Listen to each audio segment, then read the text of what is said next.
오늘 하나님께서 주시는 주일 예배 말씀의 제목은 시선은 아래로, 방향은 위로입니다. 우리 옆 사람과 인사할까요? 하나님께로 나아갑시다. 이번 주부터 계속 나올 신명기 파트들이 사실 저에게 되게 부담스러운 파트예요. 왜 그러냐면 12장부터 23장까지 10장이 넘는 이 장들 안에 계속 재물과 헌금 이야기가 조금씩 매 장마다 나와요. 그래서 저에 대해 아무것도 모르는 분이 처음 오늘 설교만 듣는다면 저 젊은 목사가 돈독이 아주 바짝 오른 목사구나 이렇게 비춰져 오해를 할까봐 저는 너무 겁납니다. 설교를 한 장 한 장 하나님 말씀을 보면서 넘어가기 때문에 계속 강해 설교를 하고 있기 때문에 재물과 헌금에 대한 이야기가 나오면 저는 해야 돼요. 저는 하나님의 말씀이 더 중요한 사람이니까요. 그래서 엄청 부담스러운데 이 이야기를 신명기 23장까지 이끌고 가야 됩니다. 그래서 저는 아주 위기예요. 그래서 우리 성도님들은 저에 대해서 잘 아시죠? 저는 절대 헌금 내라고 강요하지 않습니다. 그거 알고 계시리라 믿고, 오늘은 헌금이란 게 지난주에 이어서 어떤 자세로 드려지는가에 대한 지식을 얻는 날이다. 차갑게 지성으로 들어주시길 바랍니다. 감정이 들어가서 제가 여러분에게 왜곡되어 보이지 않게 해주시길 바라요.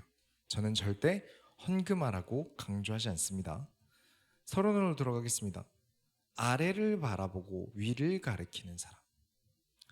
우리 장로교의 가장 중요한 교리는 제1문답이 있습니다. 그게 뭐냐면 인간이 창조된 첫 번째 목적은 하나님을 영화롭게 하는 것이다요. 거의 창세기 1장 1절만큼이나 반드시 외우고 알고 있어야 됩니다. 영화롭게 한다는 것은 가치와 명예, 아름다움을 드높이고 찬양하는 행위를 말해요. 그러니까 아주 쉽게 말하면 근거가 있는 칭찬 또는 좋아하시는 것들로 하나님을 기쁘시게 만들기 위해 우리는 창조되었다는 거예요. 그러면 우리는 어떻게 하면 하나님께서 기쁘실까를 고민해야 되는 존재예요. 이해가시죠? 하나님은 우리가 존재하는 것만으로 기쁘셔. 내가 뭘 해도 하나님은 좋아하셔. 나는 하나님 자녀고 하나님의 성민이야 라고 가르치지 않습니다. 여호수아가 했던 고백을 잊으시면 안 돼요. 하나님께서 우리를 기뻐하시면 우리는 약속의 땅으로 들어갈 수 있다. 제가 집사님을 기쁘게 하려면 집사님의 취향을 알아야겠죠. 그러면 제가 집사님과 대화를 많이 해야 돼요. 뭘 좋아하시는지, 뭘 싫어하시는지 들어야 제가 그 취향에 맞출 수 있겠죠. 제가 우리 반주자님 기쁘게 하려면 송내역 디델리를 모셔가면 되겠죠. 그런 것처럼 하나님을 기쁘시게 하려면 먼저 그분의 마음, 곧 취향을 알아야 됩니다. 그래서 우리는 하나님의 말씀을 듣는 거예요. 하나님의 이야기를 들으면서 하나님은 이런 걸 기뻐하시는구나. 그럼 난 그걸 하면 내 창조된 목적을 이루는 거구나. 하나님께서는 무엇을 기뻐하실까요? 그 중에 하나가 약한 자들을 도와 하나님께로 인도하는 것이에요. 하나님이 좋아하는 사람은 시선은 늘 연약한 교회의 지체들, 이웃에게 머물지만 손가락은 하늘을 가리키며 그들을 하나님께로 인도하는 모습이에요. 자신의 성공만을 위해서 눈과 손이 하늘에만 향하는 이기적인 사람은 나쁜 신앙을 가진 사람이에요. 성공을 주옵소서. 나만 아는 신앙이죠. 그렇다고 연약한 이웃에만 돕는 것을 몰두해서 눈과 손이 다 땅에만 머무느라 하나님을 바라봄이 없고 사람만 챙기는 것. 사람만 챙기면 하나님께서 기뻐하시겠지. 절대 신앙인 아닙니다. 우리의 목적은 무작정 나누고 무작정 베푸는 게 아니에요. 이웃을 일으켜 세우고 위로하고 그들로 하여금 함께 강해집시다. 믿음을 굳세게 합시다 라면서 바른 길로 나아가도록 돕는 거예요. 그래서 중요한 게 무조건 나누는 게 아니라 하나님께 나아갈 사람을 돕는 거예요. 아시겠죠? 성경에 누가 그랬을까요? 믿음의 영웅 전부가 그랬습니다. 한두 명이 아니라 끝까지 죽음 그 순간까지 믿음의 길을 달려간 모든 믿음의 영웅들이 그랬어요. 그리고 우리는 믿음의 영웅들처럼 그들의 본을 보인 것처럼 우리도 그들을 따라 행해야 합니다. 목사님, 제가 뭐 목사가 될 것도 아니고 저는 뭐 순교 같은 거 마음도 없고 그냥 저는 일반 성도인데 그런 거 너무 어려운 요구 아니에요? 맞습니다.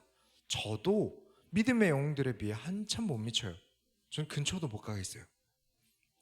그런데 우리가 더디더라도 이상적인 목표라는 게 있어야죠. 미술을 배울 때 위대한 화가를 따라 그리죠.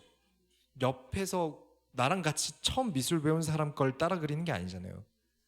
운동을 배울 때 뛰어난 선수를 보면서 성장을 하듯이 우리의 신앙은 믿음의 영웅들을 따라가는 신앙을 가져야 돼요. 저희 교회 김진수 청년이 배드민턴을 진짜 잘 쳐요. 같이 친 적도 있어요. 근데 진수 청년이 저에게 라켓 잡는 법을 가르쳐 주는데 제가 진수 청년에게 아니 진수야, 내가 뭐 선수할 것도 아니고 적당히 잡으면 되지, 너 되게 깐깐하게 군다, 이러면 진수 청년이 저를 보면서 무슨 생각이 들까요? 제가 사람으로는 보일까요? 더뎌도 좋고 늦어도 잘 못 쳐도 좋지만 그래도 제대로 배우고 지나가는 기본이란 게 있어야 하고요, 올바르게 잘 배우는 게 좋지 않겠습니까? 잘못 배우면 부상이 생길 수도 있어요. 신앙은 다를까요? 부상이 생길 수 있어요. 더디더라도 우리의 방향은 똑바로 가야 합니다. 우리는 최고의 선수들을 성경에서 보고 있어요. 일부러 누구보다 가혹한 상황에서 신앙생활을 하는 믿음의 선배들을 일부러 성경 안에 넣어놨어요. 가장 입지가 안 좋은, 적과 꿀이 흐른다고 해서 들어갔더니 온갖 강대국에 둘러싸여서 온갖 고생을 해야 되는 가나안 땅, 이스라엘 땅, 거기서 신앙, 믿음의 본을 보이는 최고의 선수들을 우리에게 보여주셨어요. 이들을 따라하고 계속 보고 배워야 우리가 막 이들처럼 완벽하게 되는 건 아니더라도 건강하고 올바른 신앙생활을 할 수 있는 거죠. 대표적인 예로 지금 우리가 보는 모세가 그렇잖아요. 모세의 눈이 항상 늘 불평하고 불순종하는 이스라엘 백성을 향해 있었어요. 저라면 벌써 몇 번을 포기했을 거예요. 이스라엘 백성들 꼬라지를 보면 전 절대 안 했을 거예요. 근데 모세는 이들을 잃지 않기 위해서, 양 한 마리 잃지 않기 위해서 얼마나 노력했는지 우리가 지금까지 보았어요. 그러나 그의 모든 말과 행동, 그 방향의 끝이 사람에게 있었습니까? 아니죠. 하나님을 가리키고 있었어요. 이 때문에 백성들은 모세를 마음에 들어 하지 않았던 거예요. 우리를 위한다며, 우리를 포기하지 않는다며, 우리가 소중하고 중요하다며, 그러면 왜 우리가 하자는 대로 이집트로 안 돌아가는데? 우리 사랑한다며, 그럼 왜 이집트로 안 돌아가는데? 모세는 사람의 마음에 드는 길을 택한 게 아니라 이 사람들을 이끌고 하나님께서 원하시는 대로 나아가자 그랬어요. 사람을 포기하지 않았습니다. 이 이스라엘 백성들을 포기하지 않았어요. 그러나 하나님께로 나아가자는 것을 포기하지 않았어요. 사람들의 뜻이 하나님이 보시기에 악해요. 그렇다고 사람들이 소중하고 영혼을 사랑하고 이웃을 사랑하고 별 이유를 다 붙이면서 하나님께서 싫어하시는 것을 하는 게 옳습니까? 그건 아니에요. 믿음의 영웅들은 마음과 뜻을 다해서, 힘을 다하여 표대를 향하여 너희는 군사다, 너희는 선수다, 너희는 농부다 외치면서 신앙의 경주를 멈추지 않도록 이끌었어요. 가장 앞서 달려나간 사람들이고요. 그렇다면 약자를 보살피며 하나님을 가리키는 삶을 어떻게 해야 구체적으로 실천하며 살 수 있을까요? 이를 가르치기 위해 우리가 지난주에 보았던 게 11조였어요. 신명기 16장에, 오늘 본 16장에 보면 절기가 3개 나와요. 유월절, 칠칠절, 초막절이라는 3가지 절기가 나오는데 이 절기마다 이런 말씀을 주세요. 내 하나님 여호와 앞에 칠칠절을 지키되 내 하나님 여호와께서 내게 복을 주신 대로 내 힘을 헤아려 자원하는 예물을 드리고 너와 내 자녀와 노비와 내 성중에 있는 레위인과 및 너희 중에 있는 객과 고아와 과부가 함께 내 하나님 여호와께서 자기의 이름을 두시려고 택하신 곳에서 내 하나님 여호와 앞에서 즐거워할지니라. 하나님은 복을 주신 대로 자원하여 예물 드리고 그리고 공동체 안에 있는 모든 사람, 특히 가난하고 소외된 이들까지 다 함께 절기에 참여할 수 있도록, 그래야 하나님께서 기뻐하신다고 명령하시는 거예요. 가진 것이 없어서 예배 기쁨을 누리지 못해요 라는 사람이 단 한 명도 없게, 내 지갑에 가난은 있어도 마음에 가난한 사람은 없게, 그런 예배가 될 수 있게. 11조를 포함한 헌금들이 무조건 개인만의 헌금이 아닙니다. 내가 하나님께 드리면서 동시에 내가 받은 은혜를 공동체를 위해 나누는 게 헌금이에요. 믿음이 강한 자들이 나의 것은 하나님의 것입니다 고백하면서 드린 헌금들을 통해 과부와 고아와 레위인 같은 연약한 이들이 예배 자리로 나와서 하나님을 바라보고 기쁨을 얻게 하는 것입니다. 하나님이 내게 주신 은혜를 이웃에게 흘려보내는 통로가, 공동체에 흘려보내는 통로가 헌금이었던 거예요. 저는 그렇게 생각해요. 이 성경이 써진 시대보다 지금 사회가 11조 내기 더 힘듭니다. 분명 더 힘들어요. 세금, 대출, 이런 여러 가지 복잡한 금융 시스템들을 살아가는 현대에 11조를 드린다는 건 그 믿음의 근육이 한 3대 500은 칠 수 있어야 드릴 수 있는 게 11조예요. 진짜 어려운 일이에요. 그래서 이런 11조를 드릴 수 있는 굉장히 강한 사람들, 하나님을 바라보고 먼저 믿음이 성장한 자들이 아직 믿음이 연약한 자들을 하나님을 바라보기 부족함 없게 하는 것. 더 쉽게 말하면 11조는 내가 하나님께 드리는 제물, 거기에 포함해서 모든 연약한 지체들을 데리고 하나님께 인도하는 헌금이에요. 11조에 대한 오해가 너무 많아요. 11조를 못하는 사람이 나쁜 사람이 아닙니다. 절대 나쁜 게 아니에요. 11조를 하는 사람들이 대단한 사람인 겁니다. 이걸 몰라서 사람들이 교회 밖에서 11조에 대해서 비판을 해요. 11조를 드린 성도를 통해서 우리가 이 자리에서 모두가 함께 기쁨으로 예배드릴 수 있는 거예요. 찬양할 장소도 엘리베이터 편하게 타고 올라와서 깨끗하고 예쁜 장소에서 예배드릴 수 있는 것은 믿음이 큰 사람들, 이 모든 연약한 성도들까지 다 하나님을 바라보기 기쁘게 하겠다며 헌신한 헌금인 겁니다. 우리는 하나님의 말씀을 듣고 겸손히 순종하며 거룩함에 도전해야 됩니다. 그 도전 가운데는 아직 연약한 자들을 도와서 하나님을 바라보게 하고 나의 것을 들여 예배 공동체 모두가 하나님 앞에서 기쁨을 누리게 하는 것이 포함되어 있어요. 오늘 말씀을 통해서 하나님을 영화롭게 하고 그분의 기쁨이 되기 위해서 우리가 오늘 말씀을 통해 내 것을 나누어 모두가 하나님을 기뻐함이 얼마나 큰 일인지 깨닫게 되길 예수의 이름으로 축원합니다. 본론으로 들어가겠습니다. 아름다운 것들로 거룩하게 드리기. 자, 예를 들어 볼게요. 제가 밤에 돈이 좀 있어 보이는 사람을 발견했어요. 누가 봐도 명품이 둘둘 쌓여 있어요. 발견하고 슬금슬금 걸어가서 기술로 목을 졸라서 기절시키고 이게 현금들을 털어간 다음에 그 현금으로 헌금을 11조를 많이 내면 하나님께서 기뻐하실까요? 사람은 그 돈이 어떻게 벌린지 여러분은 모르시겠지만 하나님은 아시잖아요. 아무리 자원하는 마음과 기쁨과 공동체를 위해 냈다 하더라도 악질이죠. 악질인 것은 하나님께 드리면 안 되는 겁니다. 17장 1절에 흠이나 악질이 있는 소와 양은 아무것도 내 하나님 여호와께 드리지 말지니 이는 내 하나님 여호와께 가증한 것이 됨이라. 예전에 그 할머니 세대분들이, 저의 할머니 세대분들이 교회 헌금하려고 이 현금을 다림질을 하셨대요. 새 돈으로는 못 드려도 흠있게 드리고 싶지 않았던 거죠. 진리는 아니에요. 어떻게 내든 상관없어요. 그런데 그 정신과 마음이 우리에게 필요하다고 봅니다. 제 본론 제목이 아름다운 것들로 하나님 거룩하게 드리라는 게 명품으로 드려라, 새 걸로 드려라, 크고 화려한 걸로 드려라, 이게 아니에요. 같은 돈이나 다림질까지 해서라도 하나님께 기쁨이 되겠다는 그 마음이 아름다운 거예요. 내가 부정하게 번 돈, 이게 위험한 거예요. 부정하게 한 헌신, 부정하게 한 헌물, 부정하게 만든 설교, 악질입니다. 하나님께서 받으시지 않고 드려서도 안 돼요. 여호와께 가증한 것은 드릴 수 없습니다. 지금 같은 시대에 그죠? 목사님이 부정한 헌금에 대해서 비판하면 아니 그래도 내는 게 어디야? 응? 내는 사람 마음이지.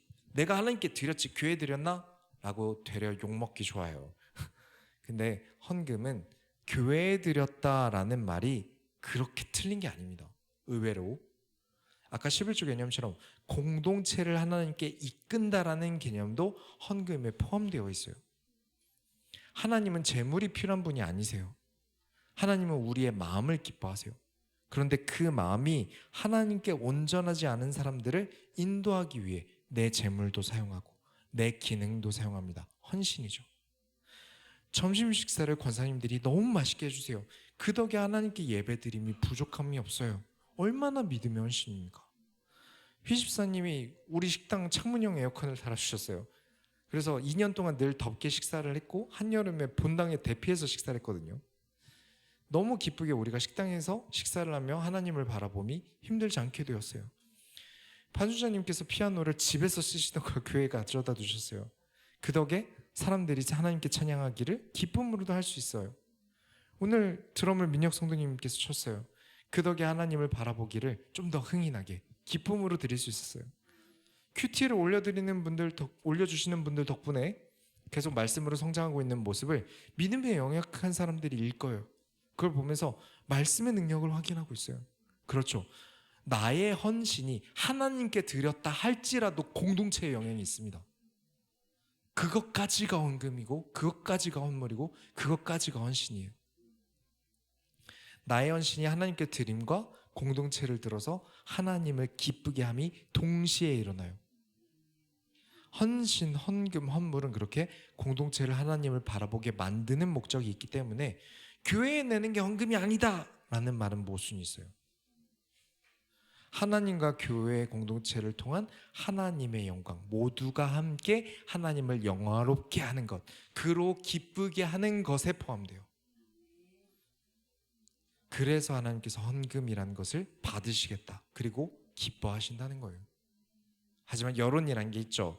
요즘 여론이 무조건 헌금은 하나님께 드리는 거다 이렇게 얘기하니까 그렇게 말하면 아이고 맞습니다, 당신 말이 다 맞아요, 맞장구 쳐주지만 엄밀히 말하면 헌금은 내 모든 것이 내 것이 아님을 고백하며 하나님을 기뻐함으로 드림과 동시에 나의 재물을 통해 사람들을 하나님께 인도하여 모든 사람들이 공동체에서 예배를 통해 하나님을 기쁘게 하는 기능이 있다 라고 생각하시면 됩니다. 말이 좀 길었죠?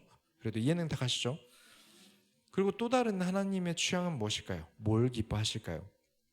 2절부터 7절을 보면 우상 숭배하는 자가 나타나면 3명 이상의 증언을 받아라. 그래서 확실히 그 사람이 우상 숭배를 했다면 돌로 쳐서 죽여라.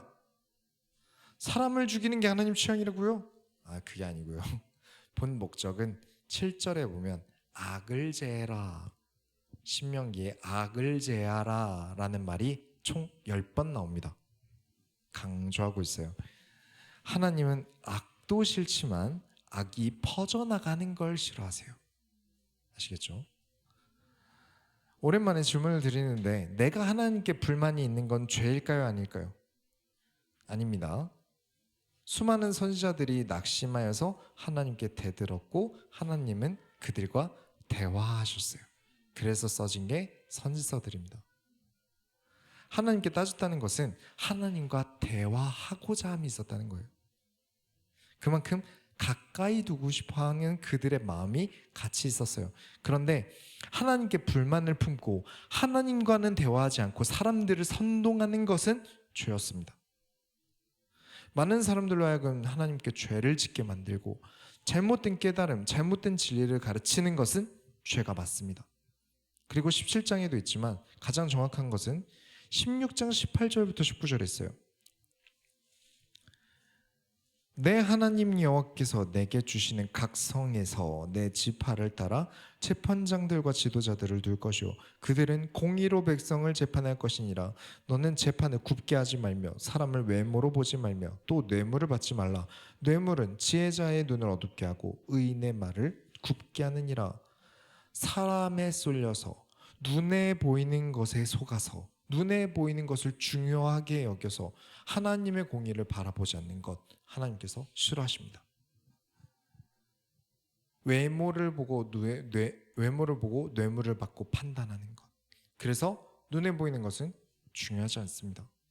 눈에 보이는 것은 중요하고 보이지 않는 하나님과 글씨로만 존재하는 진리는 중요하지 않아서 하나님께서 싫어하시는 것을 하는 것은 신앙인의 모습이 아닌 거예요.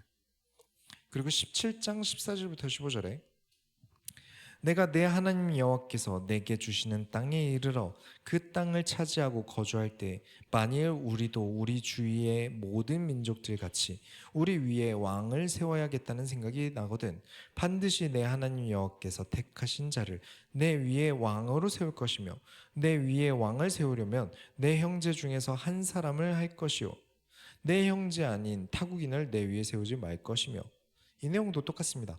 왕을 세우는 일도 사람이 보기에 만족스러운 사람 말고 사람 마음에 드는 사람 말고 하나님이 원하시는 사람을 세우라. 이스라엘에 이제 왕이 생기는 거 한참 이후에 사울이라는 왕이 세워집니다. 그 사람이 처음부터예요. 간단히 이야기를 드리자면 이스라엘 최초의 왕은 사울인데 이 당시 하나님께서 뭐라고 하셨냐면 사람들이 나 여호와를 버리고 왕을 세우길 원했다라고 하시던 상황이었어요. 사람들이 원하는 왕. 사울은 키가 훤칠하고 잘생겼대요. 그래서 사울 왕을 보면서 이스라엘 백성들이 뭐라고 소리 질렀냐면 저게 왕감이지. 왕은 저렇게 생겨야지. 왕이 키는 저 정도는 돼야지. 그래서 세워진 게 사울 왕이에요.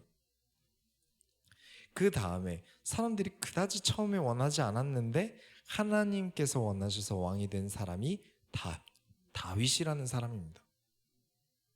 오늘 헌신 헌금에 대한 이야기들 하고 있는데 어렵지 않아요. 하나님을 바라보는 것은 나를 위함이 좀 줄어야 됩니다. 하나님께서 나를 위해 충분한 일을 하셨거든요. 나를 위해 이미 모든 걸 하셨거든요. 예수 그리스도를 보내셨습니다. 이것만으로 충분히 나를 위한 일들은 끝난 거예요. 이후부터는 나를 구원하신 하나님을 영화롭게 하기 위해 헌신, 헌금, 헌물을 하는 거예요. 여기서 저희 교회 교인분 중에 제가 한 명이라도 오늘 성도님 직업이 이거니까 교회에서 이거 헌신해 주세요 라고 한 적 있나요? 이 성도님 이거 전공이니까 이거 하면 좋겠네. 저는 그런 말을 한 적이 단 한 번도 없습니다. 무엇을 헌신할 수 있을지 기도하시라고 말씀을 드려요. 한 가지의 헌신은 꼭 하시라고요. 왜냐? 그래야 교회를 깨달아요. 그러나 제가 본인이 원하지도 않는데 헌신을 강요한 적은 단 한 번도 없습니다.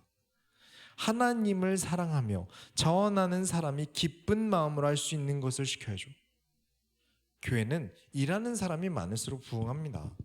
그렇죠? 오늘 악기 하나만 추가돼도 풍성해지잖아요. 식사를 돕는 분이 여기서 한 명만 더 늘어나도 교회는 부패가 돼요. 그렇죠? 집에서 먹는 밥보다 교회 밥이 더 기대가 된다니까요.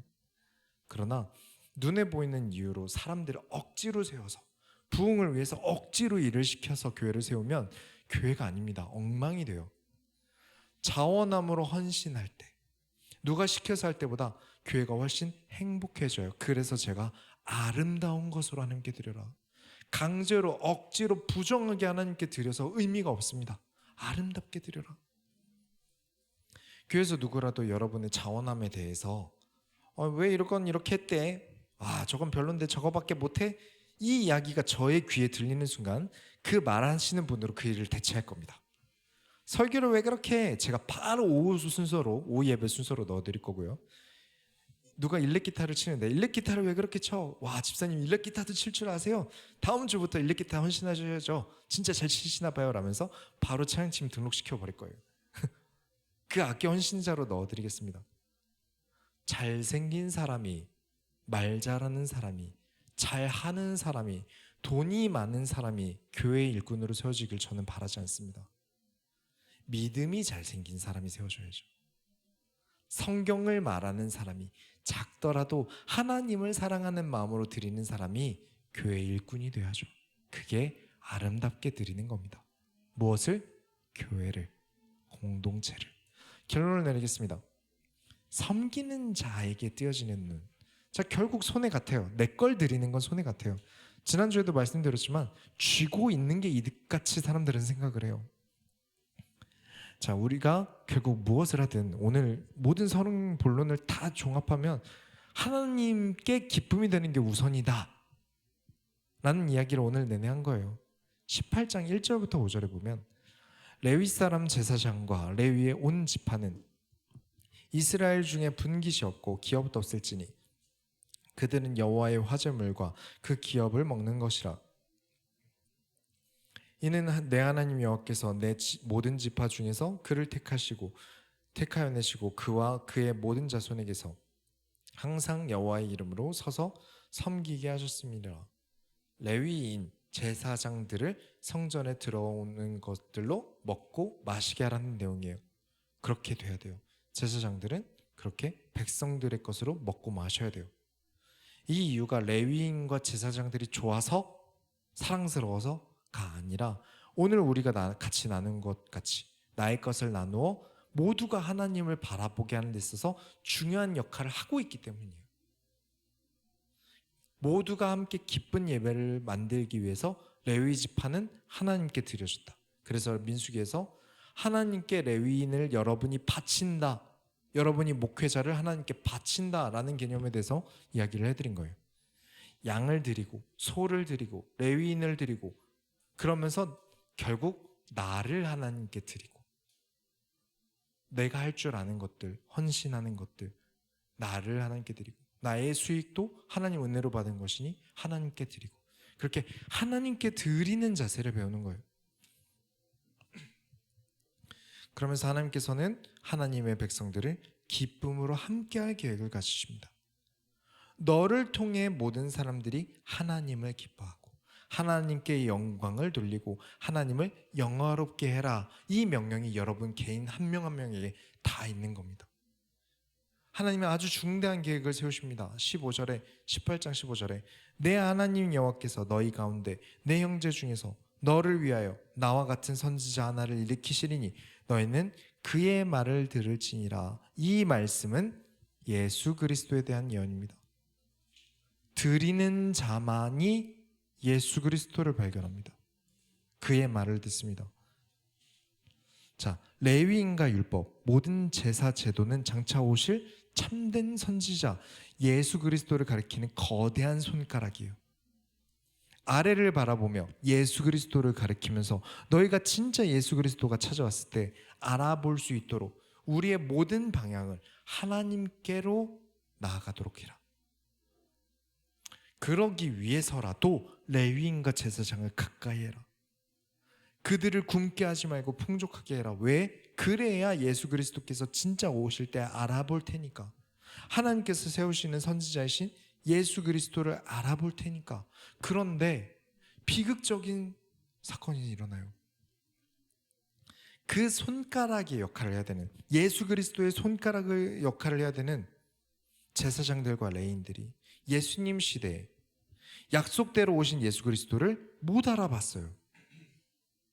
가장 예수 그리스도를 가리키고 있는 손가락인 제사장과 레위인들이 진짜 예수님이 왔는데 못 알아봤어요. 왜 그랬을까요? 이들은 무엇 때문에 알아보지 못했을까요?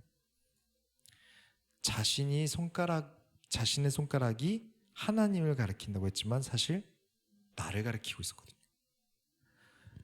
사람들이 제사장을 크게 만들고 제사장에게 권력이 주어지고 사람들이 굽신거리는 존재가 되었어요. 제사장은 그러라고 있는 게 아닙니다. 목회자는 섬기라고 있는 존재예요. 여러분, 헌신과 사역에 무슨 차이가 있을까요? 헌신은 뭐고 사역은 뭘까요? 교회에서 일하는데 누군가는 헌신이라 그러고 누군 사역이라 그러잖아요. 똑같이 헌신하는데 왜 목회자는 사례비 받습니까? 이러고 따지는 사람들도 밖에서 많아요. 헌신은 왜 하는가에 비롯됩니다. 내가 영광받기 위해서 교회에서 자진해서 하는 일은 헌신이 아니에요. 그러니까 관종을 세우면 안 돼요. 왜 헌신하는가? 하나님을 향해 사랑을 담아 자발적으로 기뻐하는 일이 헌신입니다. 그렇기 때문에 어떤 악한 방법, 악질인 방법이나 욕이나 가스라이팅을 가지고 열매를 만들어내려고 하면 헌신이 아니에요. 그들을 헌신시키고 있는 게 아니에요. 헌신하고자 하는 사람에게서 자원함과 기쁨을 빼앗는 거예요. 그래서 헌신은 반드시 섬김이 붙습니다. 그러면 사역자라고 하는 호칭은 왜 있을까요? 사역자라고 하면 그 사람은 반드시 무슨 일이 있어도 사역을 해야 할 책임이 있다는 거예요. 헌신을 반드시 해야 되면 사역이 됩니다. 예를 들면 제가 컨디션이 안 좋아도 저는 설교를 해야 돼요. 제가 만약에 어제 밤을 샜어도 저는 오늘 설교를 해야 돼요. 교회 비품이나 방송관리도 제가 반드시 해야 돼요. 나도 교회 공동체도 반드시 그 사람이 해야 할 일이라고 못을 박은 헌신하는 사람이 사역자입니다. 설명이 길었는데 그렇게 자신의 책임을 다하고 자원하며 목숨을 걸고 섬기며 헌신하며 사역하는 대표적인 사람이 성경에서 제사장이고 레위인이죠. 그런데 신약이 쓰여지던 당시 제사장들이 멋진 옷을 입고 어딜 가든 엎드려 인사받고 다니는 동안 자신의 모든 것이 하나님의 것이 아닌 자신이 하나님께 선택받은 위대한 인간이라고 이미지가 생겼어요. 모든 사람들이 하나님을 기쁘게 만들도록 섬기라고 만든 제사장직이 자신이 섬김을 받고 자신을 영화롭게 하면서 기쁘게 돌아다녔어요. 그 결과 이들은 예수 그리스도를 알아보지 못했습니다. 메시아가 왔는데 알아보지 못했어요. 여기서 우리는 발견해야 됩니다. 섬길 줄 모르는 사람은 예수 그리스도를 알지 못합니다. 내 것이라고 쥐고만 있는 사람, 내가 망나니처럼 굴어도 하나님이 다 알아서 나를 사용해 주시고 내가 사고친 거 다 책임져 주실 거야, 그 마인드를 가진 사람은 진짜 예수 그리스도를 성경을 읽어도 발견하지 못합니다. 그래서 우리가 마태복음 20장 한번 보도록 하겠습니다. 신약 맨 처음에 나와요. 빨간색. 마태복음 20장 25절부터 28절.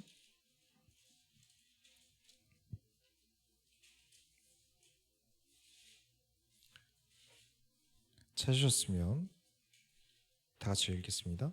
예수께서 제자들을 불러다가 이르시되 이방인의 집권자들이 그들을 임의로 주관하고 그 고관들이 그들에게 권세를 부리는 줄을 너희가 알거니와 너희 중에는 그렇지 않아야 하나니 너희 중에 누구든지 크고자 하는 자는 너희를 섬기는 자가 되고 너희 중에 누구든지 으뜸이 되고자 하는 자는 너희의 종이 되어야 하리라. 인자가 온 것은 섬김을 받으려 함이 아니라 도리어 섬기려 하고 자기 목숨을 많은 사람의 대속물로 주려 함이니라. 너희는 섬기는 자가 되거라. 집권자들, 고관들이 억누르고 권력을 마구 휘두른다. 그때 당시 권력의 정점은 왕과 제사장들이었죠. 그러나 예수의 제자는 그래서는 안 된다. 진짜 예수하는 사람은 그렇게 누군가를 억누르고 압제하고 그럴 생각도 없어야 된다. 으뜸이 되고 싶고 인기 많아지고 싶고 갑이 되고 싶고 잘난 척하고 싶고 관심 받고 싶어서 교회에서 한 자리 차지하고 싶으냐? 나 이런 교회 다닌다고 어깨 확 올라가고 싶으냐? 너희는 종이 될 것이다. 인자가 온 것은 섬김을 받으려 함이 아니라 섬기러 온 것이다. 자기 목숨을 많은 사람의 대속물로 주려 함이라. 그러니 너희도 섬기는 자가 되라. 내 거야 라고 쥐고 있는 사람, 내가 이득만 볼 거야, 난 똑똑하니까 라는 사람, 예수를 알아보지 못합니다. 이 말을 못 알아듣는데 어떻게 예수님을 안다고 할 수 있겠습니까? 우리는 섬깁시다. 그것이 아름다우니까요. 우리 교회 모든 지체들을 섬기고 목회자를 사랑하고 목회자는 성도를 위해 목숨을 걸고, 그래서 많은 믿음에 연약한 자들이 예배 시간에 하나님을 기쁘시게 할 수 있도록 우리가 함께 돕는 겁니다. 그렇게 아름다운 헌신으로 가득 차는 교회가, 하나님을 가장 영화롭게 하는 교회가, 그 교회가 바로 소원교회인 줄 믿습니다. 우리가 하나님의 소원을 이뤄드립시다. 하나님 감사합니다. 오늘 말씀을 통하여 우리를 깨닫게 하심에 감사드립니다. 우리는 하나님의 기쁨이 되고자 합니다. 하나님, 우리와 함께 하시고 우리가 헌신하게 하시고 나의 것을 아끼지 않고 베풀게 하셔서 이 교회가 하나님 보시기에 아름다운 교회들이 되게 하여 주옵소서. 살아계신 예수 그리스도의 이름으로 기도드렸습니다. 아멘.